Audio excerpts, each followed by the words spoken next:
Badai La Nina yang menerjang Makassar pada Kamis 23 Desember kemarin menyebabkan ratusan rumah di pesisir Makassar rusak.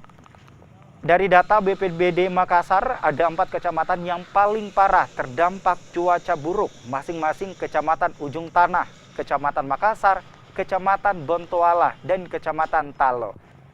Di 4 kecamatan itu ada 348 kepala keluarga yang terdampak dengan kerusakan rumah bervariasi dari ringan hingga rusak berat.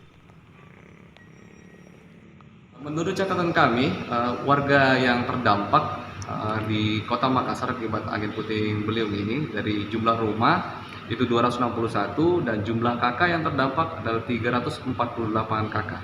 Dan kami juga sudah melaporkan kepada pimpinan bahwa yang terdampak itu atap rumah terbang, kemudian pohon tumbang, papan reklame juga tumbang, dan beberapa rumah itu sudah tidak bisa dihuni lagi.